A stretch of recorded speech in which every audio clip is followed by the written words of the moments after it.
오늘은 광복절 76주년입니다. 일제치하의 치욕의 역사 그 속에서 대한독립을 갈망했던 우리 선조들이 이 나라의 독립을 얼마나 갈망하고 얼마나 사랑했는지 우리는 다시금 생각해 보게 됩니다. 특별히 오늘은 아주 뜻깊은 날이기도 합니다.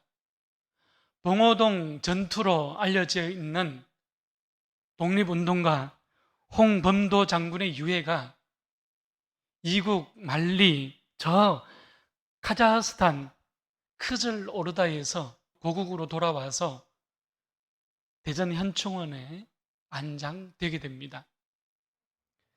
구소련 스탈린의 강제 이주로 카자흐스탄에 묻히게 된 홍범도 장군은 1943년 조국의 광복을 보지 못한 채 그 생을 마감했습니다.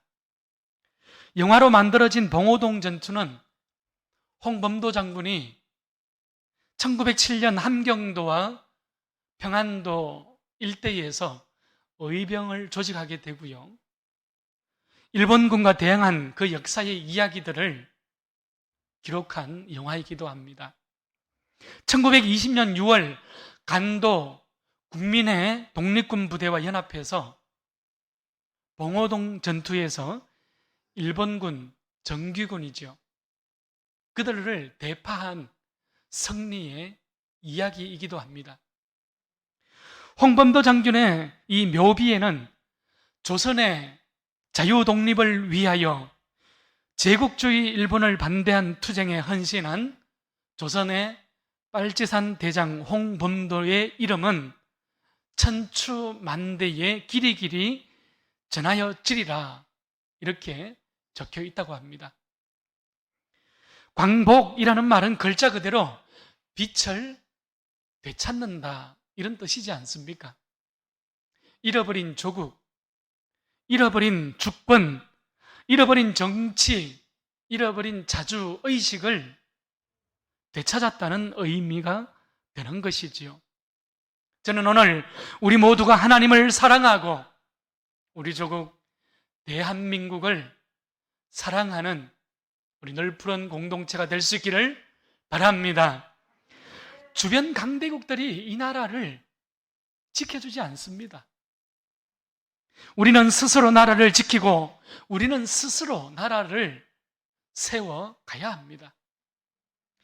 여러분, 김구, 김좌진, 또한 안창호, 안중근, 윤봉길, 조만식 이런 분들의 이름만 들어도 우리는 감동의 이야기들을 우리는 그들의 삶의 이야기들을 알고 있지 않습니까? 나라가 어려울 때에 숨지 아니하고 도처에서 들불처럼 일어난 300만 명의 우리의 믿음의 선조들은 이러한 조국의 독립을 위하여서 그들은 함께 투쟁했던 것입니다. 민족의 운명이지요. 민족의 독립을 스스로 취하고 스스로 쟁취하고자 했던 것이지요. 이 어두운 시대에 우리는 다시 제2의 광복을 우리는 꿈꿔야 할 때입니다. 우리는 복음의 빛이 가리워져 있고 예수의 빛이 어두워진 이 시대를 향하여서 우리는 그 밝은 빛을 되찾는 하나님의 빛을 되찾는 소금빛 공동체 우리 넓은 교회가 될 수 있기를 축원합니다. 마가는 오늘 본문에서 두 가지 모습을 우리에게 보여주고 있습니다. 하나는 주님을 안다 하였고 주님을 섬긴다 하였던 서기관들이죠. 그람마투스의 모습입니다. 또 하나는 가난한 과부였던 한 여인의 모습입니다. 오늘 본문 38절 말씀을 보게 되면 서기관들은 긴 옷을 입고 있었습니다. 또한 문안받고 높은 자리와 윗자리를 원하는 사람들이었습니다. 긴 옷은 서기관들의 외식적인 삶을 가리키고 있습니다. 또한 높은 자리, 윗자리는 연회에 마련되어진 특별한 자리, 상석을 이야기하는 것이죠. 오늘 40절 말씀을 가보게 되면 이러한 지위를 가지고 있었던 서기관들은 그들의 지위를 가지고 과부의 가산을 삼킵니다. 자신들의 지위를 이용해서 과부의 재산을 빼앗았다는 이야기가 되는 것입니다. 그리고 그들은 외식으로 길게 기도하는데 남에게 보이려고 경건한 척 했다는 이야기가 됩니다. 누가복음 18장을 보게 되면 하나님이여 나는 다른 사람들 곧 토색 불이 간임하는 자들과 같지 아니하고 이 세리와도 같지 아니함을 감사하나이다. 나는 일회에 2번씩 금식하고 또 소득의 11조를 드리나이다. 여러분, 이 서기관들의 기도의 특징입니다. 이들은 회개의 기도가 아니라 나는으로 점철되어지는 자기 자랑뿐이라는 것을 우리는 찾아볼 수 있게 되는 거예요. 예수님은 이들을 향하여서 그 받는 판결이 더 중하리라, 더 가혹한 심판이 임하게 될 것이라고 오늘 본문에서 우리에게 말씀해 주고 있습니다. 예수님은 이 서기관들의 잘못된 행위이지요. 이들의 위선적인 행위를 비판하고 있는 것이에요. 서기관들은 어떤 사람들이었습니까? 율법을 해석하는 사람들이었죠. 서기관들은 하나님의 율법을 가르치는 교사들이었습니다. 그런데 입술로만 하나님을 경외할 뿐 그들의 마음은 하나님의 말씀으로부터 멀어져 있었던 것입니다. 성경 말씀을 듣고 읽고 연구했지만 그 말씀의 참 뜻, 하나님의 의중을 깨닫지 못했던 사람들이 바로 서기관들이었습니다. 여러분, 율법에서 가장 큰 계명이 무엇이었습니까? 우리가 지난주에 봤듯이 하나님 사랑과 이웃 사랑이었지 않습니까? 그러나 서기관들은 자신들의 탐욕과 위선으로 자신들은 교만에 쌓여서 살아갔던 그런 사람들이었던 것이지요. 예수님은 이런 서기관들에게 오늘 본문 35절로 가보십시오.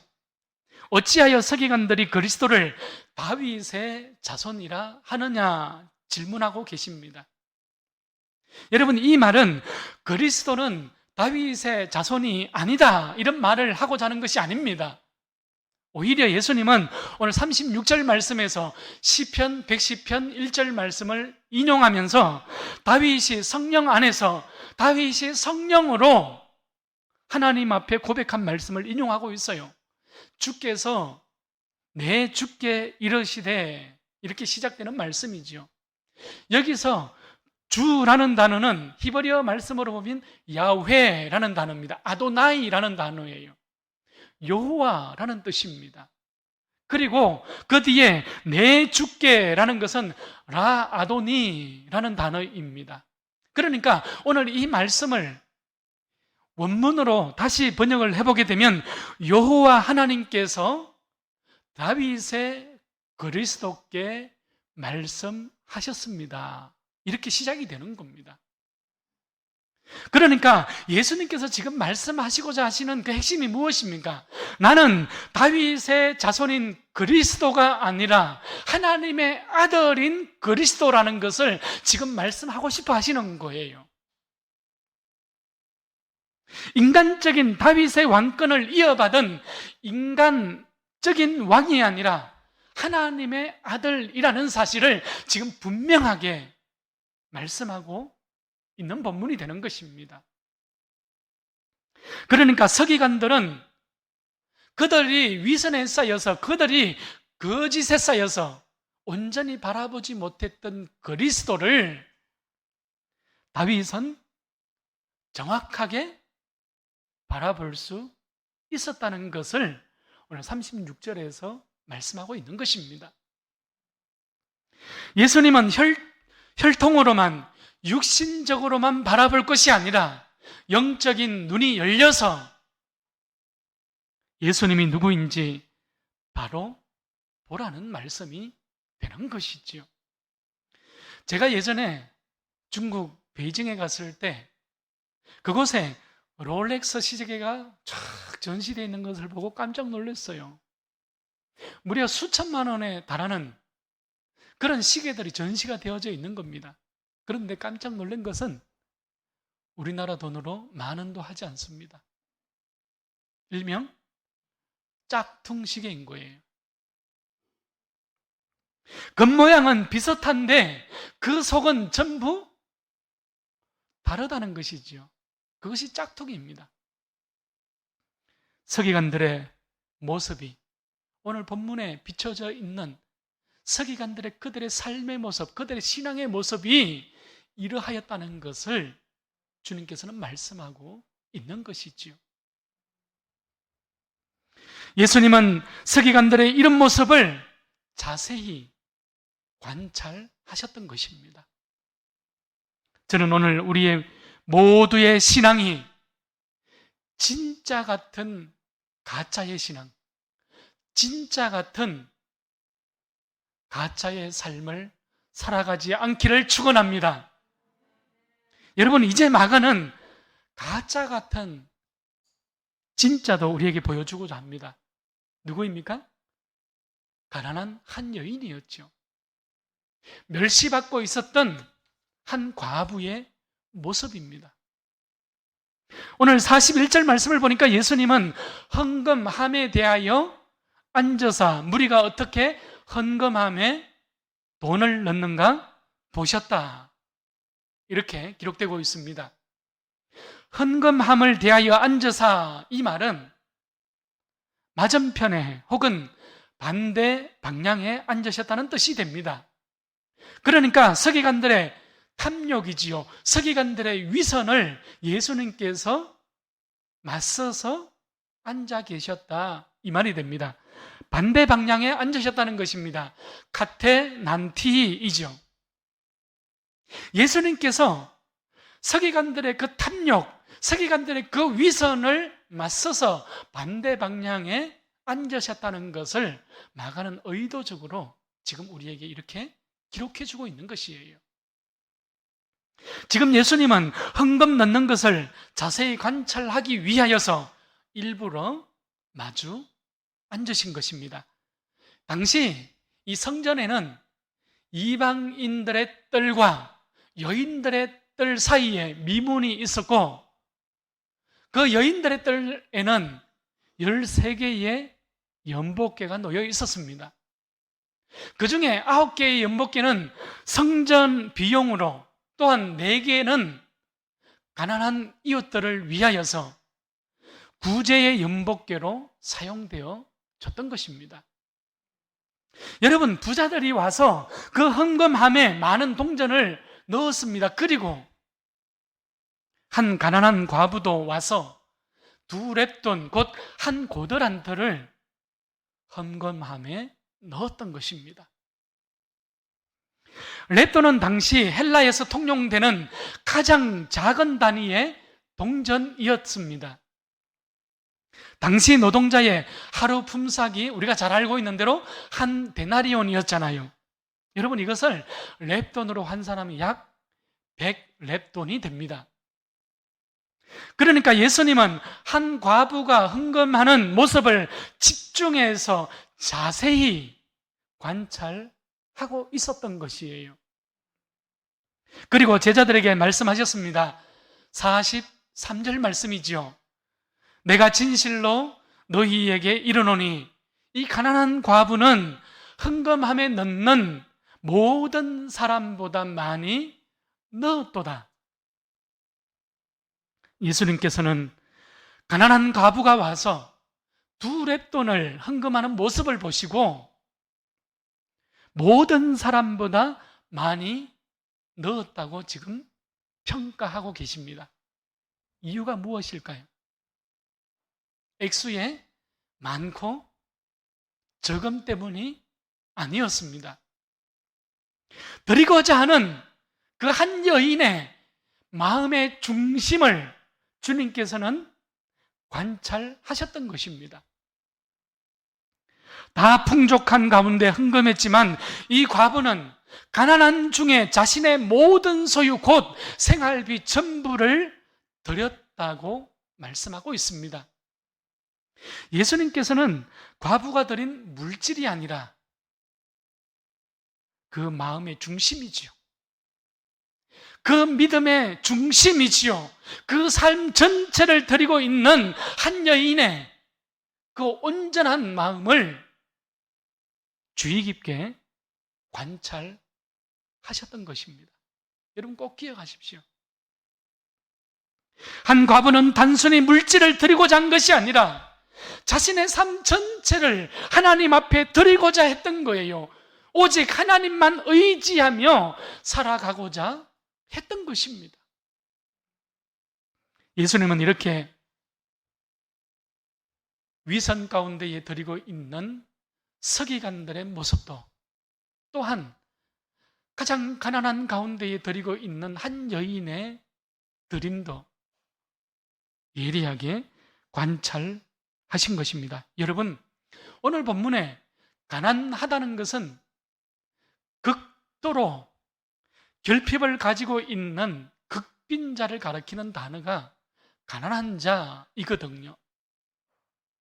극도로 가난한 중에 드리는 것이 쉬운 일이겠습니까? 결코 쉬운 일이 아닙니다. 그러나 한 과부는 생활비 전부를, 그 마음의 중심을, 그 신앙의 모든 것을 오직 하나님께 드리고자 했던 것입니다. 저는 오늘 우리 모두가 물질만 드리는 어리석은 성도가 되지 않기를 바랍니다. 여러분, 내 마음이지요, 내 중심이지요, 내 삶이지요, 내 믿음의 모두를 주님께 드릴 줄 아는 지혜로운 성도가 될 수 있기를 축원합니다.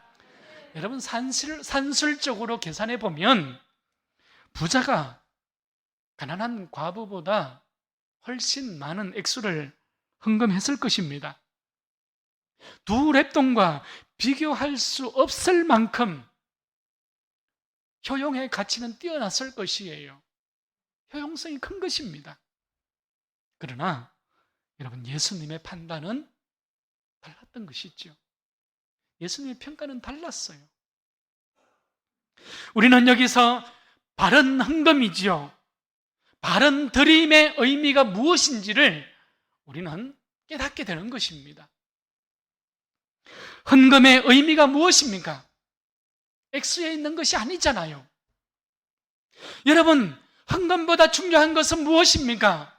내가 어떤 마음으로 하나님 앞에 드리고 있느냐, 나의 중심을 관찰하시는 그 하나님 앞에 하나님이 받으실 만한 정성과 하나님이 받으실 만한 마음이 고백되어지고 있는가, 이것이 더 중요한 것이라는 것을 우리는 깨닫게 되는 것입니다.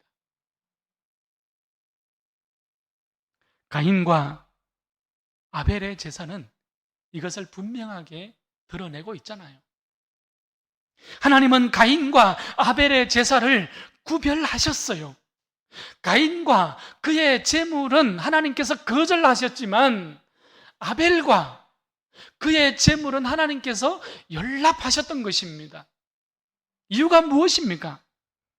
여러분, 종교적인 형식과 종교적인 외식이 아니라 자신을 드리고자 하는 그 정직한 마음, 그 중심, 그 마음과 그 태도가 하나님 앞에 연락되어지는 바로 그 예물이요, 삶이요, 신앙이라는 것을 우리는 보게 되는 것입니다. 여러분, 이것이 하나님이 받으실 만한 제사이기 때문입니다. 오늘 말씀을 정리합시다. 오늘 본문을 통해서 마가는 예수님께서 관찰하고 있는 두 가지 모습을 우리에게 보여주었죠. 하나는 주님을 안다 하였고 주님을 섬긴다고 하였던 서기관들의 모습입니다. 이들은 주님을 안다 했지만 참으로 주님을 모르는 위선의 자리에 서 있었던 사람들이었습니다. 겉모습에 속한 사람들이었지요. 진짜 같은 가짜의 신앙, 진짜 같은 가짜의 삶을 살아갔던 사람들이었습니다. 또 하나는 무엇이었죠? 가난한 과부, 모두가 멸시하고 있는 한 과부의 모습이었습니다. 가난한 자들을 위해 구제하는 일에 부자가 아니라 극빈자였던 바로 그 한 과부가 자신의 생활비 전부를 넣었던 것이죠. 정말 아이러니한 일이지 않습니까?